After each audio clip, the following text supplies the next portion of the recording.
So what is the ethical standard? And here's the ethical standard that I just want you to consider. The highest ethical standard that I am aware of in philosophy is do not cause avoidable suffering. Some suffering is unavoidable. It is part of the human condition. Much suffering is avoidable, particularly if leaders have a moral imagination. Now let's make this practical. If we look at switching costs as a way to evaluate suffering, and you look at stakeholders and evaluate their switching costs, go with me down this journey. A shareholder is a stakeholder. They're an owner of a share or many, many thousands or millions of shares in a company. If they don't like your company, their switching cost is almost zero. They can either execute a trade online or call their broker, and they can be into another company, and there's thousands of companies they can invest in. Overnight, instantaneously. Now let's think of your customers. The switching cost for a customer is a little bit greater. Even if you're a packaged good, even if you just make soap.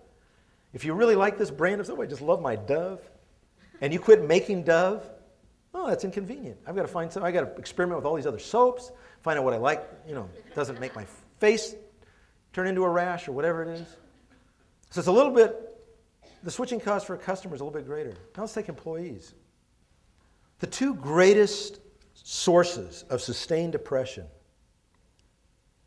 in the United States of America are losing your job and divorce. It takes longer to overcome the emotional debris of both those events than any other thing. So what's the switching cost of an employee? Gosh, I got great news. We just sold our company. And I'm doing great, but you're out of a job. Not only my income, my lifestyle, my tribal joy that I had with my coworkers is dashed, but in this economy, I never know if I'm going to find a job that pays as well or that is close to my home. So I might have to move my kids. I might have to take a job that doesn't pay as well. I might have to have my spouse work at a different job that's more higher paying or less satisfying. You see, my cavalier approach to my employees, I cause immense suffering. 54 million people have been laid off since 1979.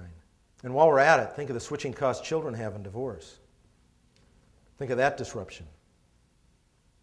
Yet, for the last 15 years, layoffs have been a strategy, a way to increase productivity.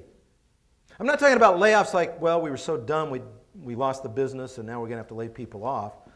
Kodak is the poster child for that. We'll have tens of thousands of people because they couldn't figure out digital photography was going to become popular. So now the only way to compete is to send all those jobs to China. Yeah, that's a failure of leadership, sustained leadership. Well, that's bad. But I'll tell you what's really bad is if we can figure out a way to downsize, just to increase share price,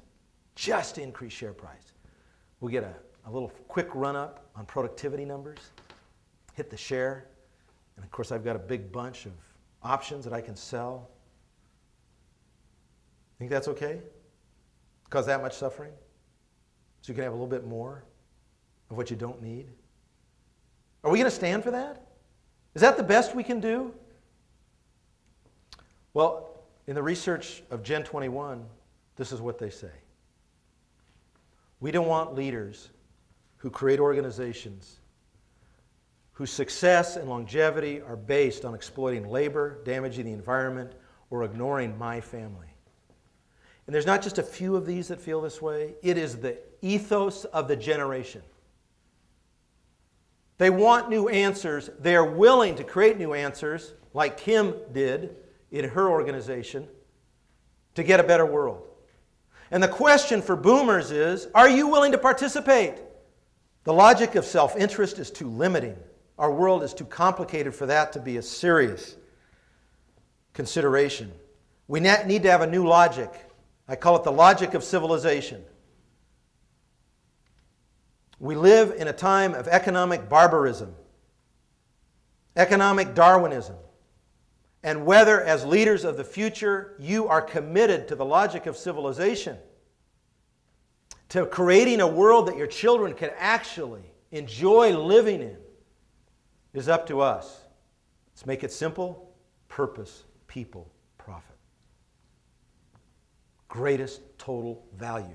That's all you have to think. Greatest total value. How can I do that with every stakeholder?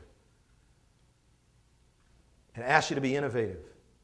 Now, as a personal leader, personally, if you've got the trust of people because you are reliable and you are ethical, the next question is, can you get their commitment? Can you get their emotional excitement?